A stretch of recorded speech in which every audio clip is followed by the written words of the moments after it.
سلام الغزالات ديالي، كي دايرين؟ لاباس عليكم؟ بخير؟ نتمنى تكونوا كلكم بخير وعلى خير اموركم مزيانه. الغزالات ديالي اليوم بغيت نوجد واحد الكيكه سهله ماهله كتجي غزاله، بغيت نوجدها وبغيت نشارك معكم الطريقه ديال كيفاش كندير نوجدها والمقادير. المهم خليكم معايا.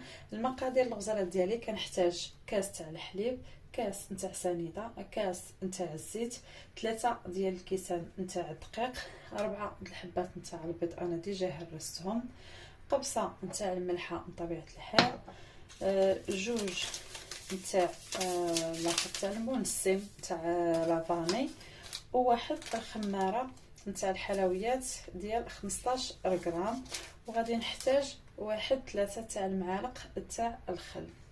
المهم الغزالات ديالي اول حاجه غادي نديرها، غادي نطرب غادي نطرب السكر والبيض، ومن بعد نزيد الزيت، وهانتوما معايا تشوفوا كيفاش غادي ندير نخدم.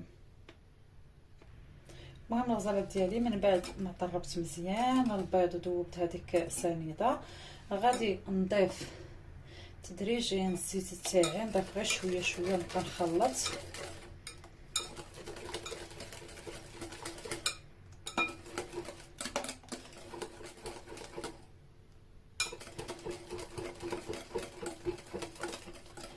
حاولوا تخلطوها مزيان.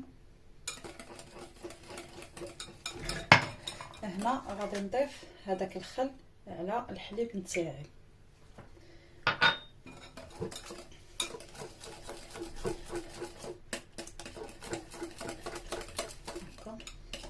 خلط مزيان.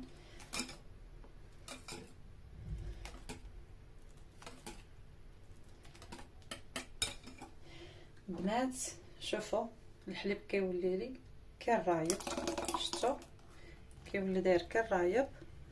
غادي نكبو وغادي نخلط مزيان بحال هكا. ديك الساعه عاد نبدي نضيف الدقيق.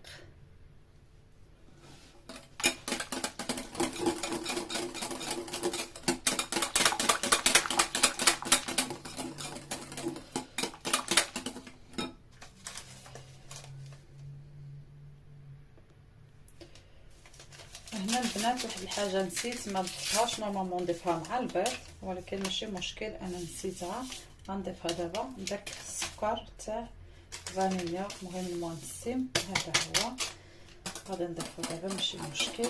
نتوما بالاحسن ضيفوه في الاول مع البيض. هنا عندي 3 كيسان تاعي تاع الدقيق مغربلين، غادي نضيفهم ب3 ونضيف الخميره نتاعي. وهنا البنات هانتوما تشوفوا من بعد ما خلطت كاع المكونات ديالي، شوفوا القوام تاع الكيك تاعي كيفاش كيجي خفيف. شوف كيفاش كيجي غير بالطراب اليدوي بلا ما نستعمل الطراب الكهربائي. وهنايا عندي هذا المول اللي كنستعملو بزاف انا، كيعجبني هذا الشكل، دهنته بالزبده ورشيت عليه شويه ديال الدقيق الابيض. غادي نكب فيه الخليط نتاعي وغادي ندخلو للفران. المهم البنات واحد المعلومه هنا، هاد الكيكه هذه ما كنشعلش انا الفران من قبل، كندخلها الفران بارد حتى كنحطها، حتى كنخويها في المول نتاعي كندخلها الفران وكنشعل الفران مباشره. انا عندي الفران نتاع الضو كنشعلو على درجه 280، ما كنسخنش الفران. المهم هاد المعلومه بغيت نضيفها لكم وصافي. المهم انا غادي نخوي الخليط نتاعي وغادي ندخلها الفران ونخليها طيب، ومن بعد نتلاقاو وتشوفوا الشكل النهائي نتاعها. المهم الغزالات ديالي شوفوا الكيكه تاعي من بعد ما طابت، شوفوا كيفاش جات تبارك الله، صلاه على النبي، جات حمراء وجات طالعه تبارك الله. المهم انا غنخليها تبرد غير واحد شويه ونديمو ليها بالمول نتاعي، وغادي ندهنها بشويه تاع الكونفيتير اللي زدت له شويه نتاع ما زهر باش يجيني جاري، وندير عليه كوكو هذاك جوز الهند راه معروف. وديك الساعه غنوريكم الشكل النهائي نتاعها.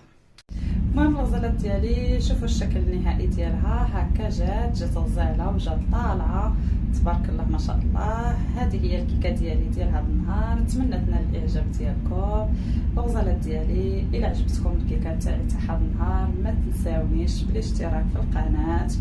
الناس اللي كيشوفوني لاول مره يشتركوا معايا، والناس اللي ديجا معايا كنشكرهم دائما وكنقول لهم شكرا. ما تنساونيش من البارطاج مع الاصدقاء ديالكم، وخليوا لي واحد لايك وواحد تعليق زوين بحالكم. في امان الله، الى فيديو مقبل ان شاء الله.